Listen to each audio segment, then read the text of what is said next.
anytime we're introducing our dog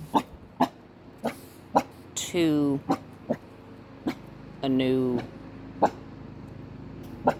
object, are you barking at Jim that you don't even see right now?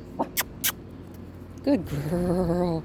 Good girl. I'm praising her for coming to me, and she's not. Good doe. Good doe.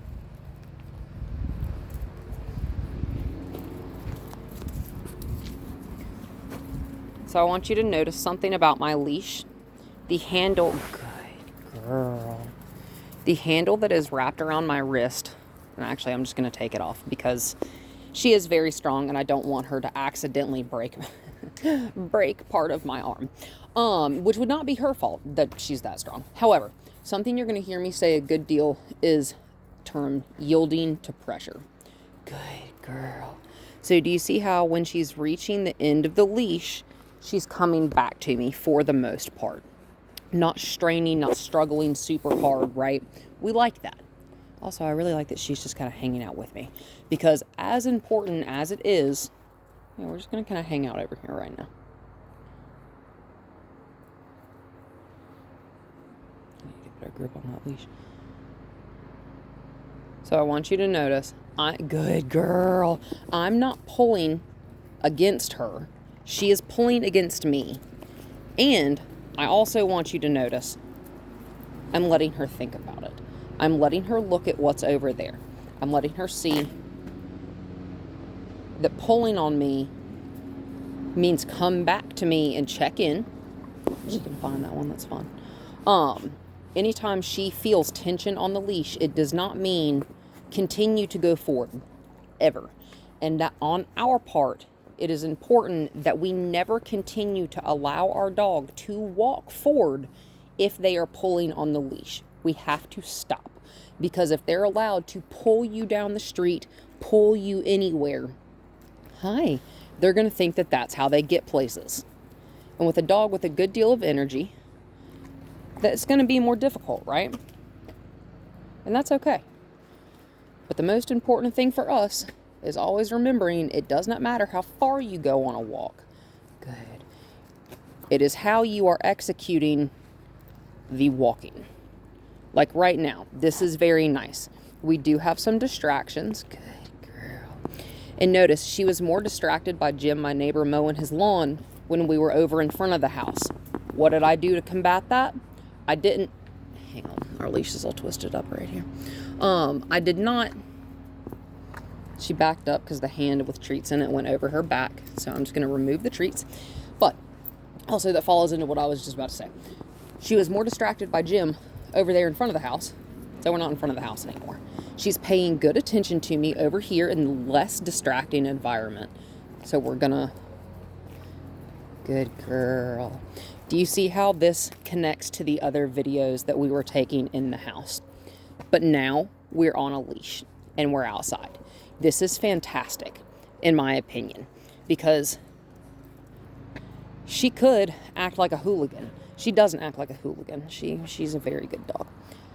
Good girl.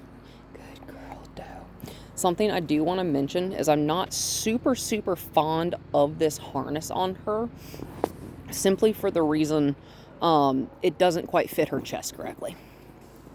Do you see how she's automatically more distracted because now she has more to look at? Please excuse my trash cans. Wednesday's trash day.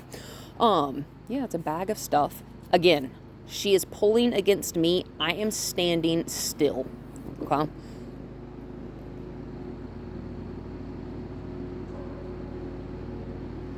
Hi, good girl.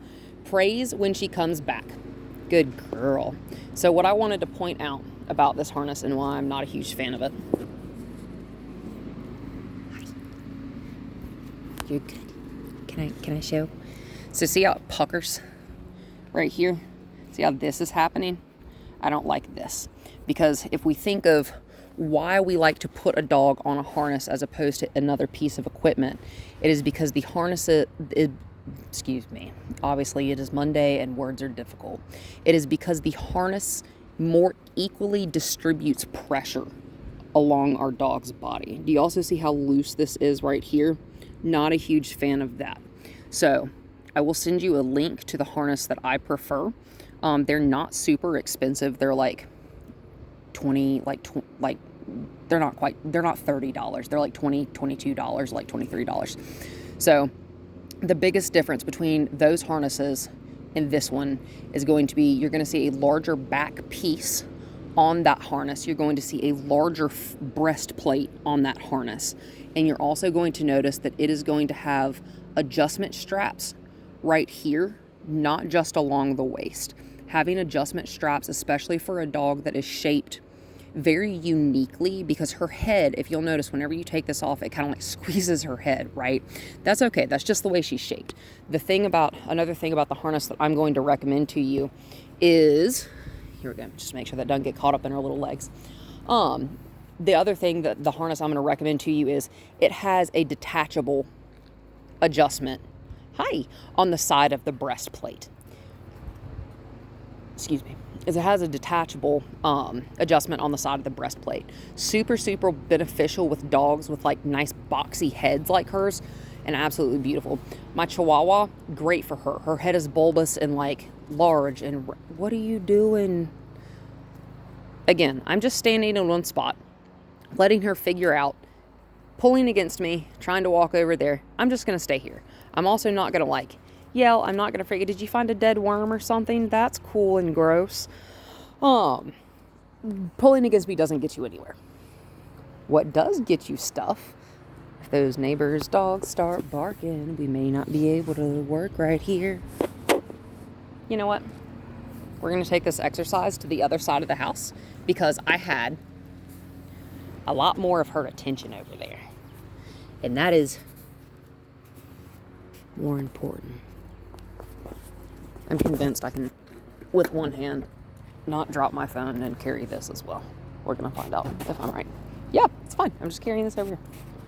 So, oh shoot, you're looking at me. You don't want to watch. Have you been looking at me this whole time? I hope not.